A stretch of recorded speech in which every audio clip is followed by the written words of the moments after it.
Bacaan Alkitab hari ini dari kitab 1 Samuel pasalnya yang ke-20, perjanjian antara Daud dan Yonatan. Maka larilah Daud dari Nayot dekat Rama, sampailah ia kepada Yonatan lalu berkata, "Apakah yang telah kuperbuat? Apakah kesalahanku dan apakah dosaku terhadap ayahmu sehingga ia ingin mencabut nyawaku?" Tetapi Yonatan berkata kepadanya, "Jauhlah yang demikian itu, engkau tidak akan mati dibunuh. Ingatlah, ayahku tidak berbuat sesuatu, baik perkara besar maupun perkara kecil, dengan tidak menyatakannya kepadaku. Mengapa ayahku harus menyembunyikan perkara ini kepadaku? Tidak mungkin." Tetapi Daud menjawab katanya, "Ayahmu tahu benar bahwa engkau suka kepadaku, sebab itu pikirnya tidak boleh Yonatan mengetahui hal ini, nanti ia bersusah hati. Namun demi Tuhan yang hidup dan demi hidupmu, hanya satu langkah jaraknya antara aku dan maut." Yonatan berkata kepada Daud, "Apapun kehendak hatimu, aku akan melakukannya bagimu." Lalu kata Daud kepada Yonatan, "Kau tahu besok bulan baru, maka sebenarnya aku harus duduk makan bersama-sama dengan raja. Jika engkau membiarkan aku pergi, maka aku akan bersembunyi di padang sampai lusa petang. Apabila ayahmu menanyakan aku, haruslah kau katakan, Daud telah meminta dengan sangat kepadaku untuk pergi dengan segera ke Betlehem kotanya, karena di sana ada upacara pengorbanan tahunan bagi segenap kaumnya. Jika begini dikatakannya, baiklah, maka hambamu ini selamat. Tetapi jika amarahnya bangkit dengan segera, ketahuilah bahwa ia telah mengambil keputusan untuk mendatangkan celaka.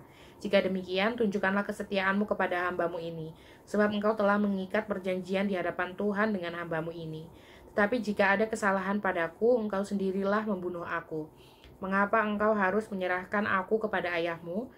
Tetapi jawab Yonatan, "Jauhlah yang demikian itu, sebab jika ku ketahui dengan pasti bahwa ayahku telah mengambil keputusan untuk mendatangkan celaka kepadamu, masakan aku tidak memberitahukannya kepadamu?" Lalu bertanyalah Daud kepada Yonatan, "Siapakah yang akan memberitahukan kepadaku apabila ayahmu menjawab engkau dengan keras?" Kata Yonatan kepada Daud, "Marilah kita keluar ke padang." Maka keluarlah keduanya ke padang. Lalu berkatalah Yonatan kepada Daud, "Demi Tuhan Allah Israel, besok atau lusa kira-kira waktu ini aku akan memeriksa perasaan ayahku. Apabila baik keadaannya bagi Daud, masakan aku tidak akan menyuruh orang kepadamu dan memberitahukannya kepadamu? Tetapi apabila ayahku memandang baik untuk mendatangkan celaka kepadamu, beginilah kiranya Tuhan menghukum Yonatan. Bahkan lebih lagi daripada itu, sekiranya aku tidak menyatakannya kepadamu dan membiarkan engkau pergi, sehingga engkau dapat berjalan dengan selamat. Tuhan kiranya menyertai engkau seperti ia menyertai ayahku dahulu. Jika aku masih hidup, bukankah engkau akan menunjukkan kepadaku kasih setia Tuhan?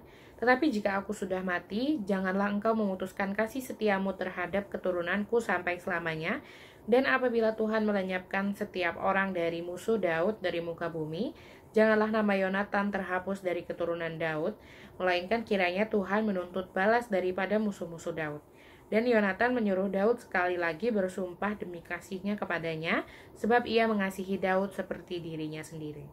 Kemudian berkatalah Yonatan kepadanya, "Besok bulan baru, maka engkau nanti akan ditanyakan, sebab tempat dudukmu akan tinggal kosong.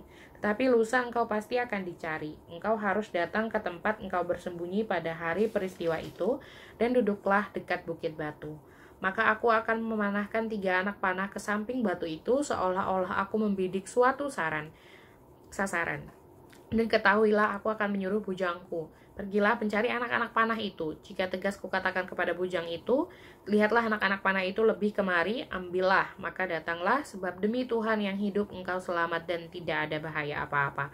Tetapi jika begini kukatakan kepada orang muda itu, lihat anak-anak panah itu lebih ke sana, maka pergilah, sebab Tuhan menyuruh engkau pergi.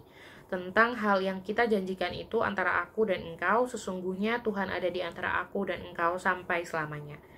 Sesudah itu bersembunyilah Daud di padang. Ketika bulan baru tiba, duduklah raja pada meja untuk makan. Raja duduk di tempatnya seperti biasa dekat dinding.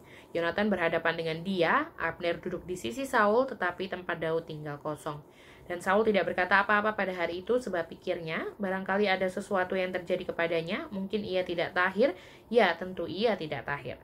Tetapi pada hari sesudah bulan baru itu, pada hari yang kedua, ketika tempat Daud masih tinggal kosong, bertanyalah Saul kepada Yonatan anaknya, "Mengapa anak Isai tidak datang makan, baik kemarin maupun hari ini?" Jawab Yonatan kepada Saul, "Daud telah meminta dengan sangat kepadaku untuk pergi ke Betlehem. Katanya, biarkanlah aku pergi sebab ada upacara pengorbanan bagi kaum kami di kota, dan saudara-saudaraku sendirilah yang memanggil aku. Oleh sebab itu, jika engkau mengasihi aku, berilah izin kepadaku untuk menengok saudara-saudaraku. Itulah sebabnya ia tidak datang ke perjamuan raja. Lalu bangkitlah amarah Saul kepada Yonatan, katanya kepadanya, anak sundal yang kurang ajar, bukankah aku tahu bahwa engkau telah memilih pihak anak Isai dan itu noda bagi kau sendiri dan bagi perut ibumu? Sebab sesungguhnya selama anak Isai itu hidup di muka bumi, engkau dan kerajaanmu tidak akan kokoh. Dan sekarang suruhlah orang memanggil dan membawa dia kepadaku sebab ia harus mati. Tetapi Yonatan menjawab Saul, ayahnya itu, katanya kepadanya, mengapa ia harus dibunuh? Apa yang dilakukannya? Lalu Saul melemparkan tombaknya kepada Yonatan untuk membunuhnya. Maka taulah Yonatan bahwa ayahnya telah mengambil keputusan untuk membunuh Daud. Sebab itu Yonatan bangkit dan meninggalkan perjamuan itu dengan kemarahan yang bernyala-nyala.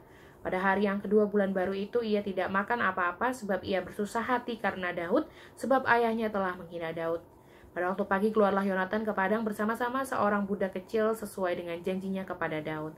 Berkatalah ia kepada budaknya, larilah carilah anak-anak panah yang kupanahkan. Baru saja budak itu berlari, maka Yonatan melepaskan sebatang anak panah lewat kepala budak itu. Ketika budak itu sampai ke tempat letaknya anak panah yang dilepaskan Yonatan itu, maka berserulah Yonatan dari belakang budak itu, katanya, bukankah anak panah itu lebih ke sana? Kemudian berserulah Yonatan dari belakang budak itu, ayo cepat, jangan berdiri saja. Lalu budak Yonatan memungut anak panah itu dan kembali kepada tuannya. Tapi budak itu tidak tahu apa-apa. Hanya Yonatan dan Daudlah yang mengetahui hal itu. Sesudah itu Yonatan memberikan senjatanya kepada budak yang menyertai dia dan berkata kepadanya, pergilah, bawalah ke kota. Maka pulanglah budak itu, lalu tampillah Daud dari sebelah bukit batu. Ia sujud dengan mukanya ke tanah dan menyembah 3 kali. Mereka bercium-ciuman dan bertangis-tangisan. Akhirnya Daud dapat menahan diri. Kemudian berkatalah Yonatan kepada Daud, pergilah dengan selamat. Bukankah kita berdua telah bersumpah demi nama Tuhan demikian? Tuhan akan ada di antara aku dan engkau, serta di antara keturunanku dan keturunanmu sampai selamanya. Setelah itu bangunlah Daud dan pergi, dan Yonatan pun pulang ke kota.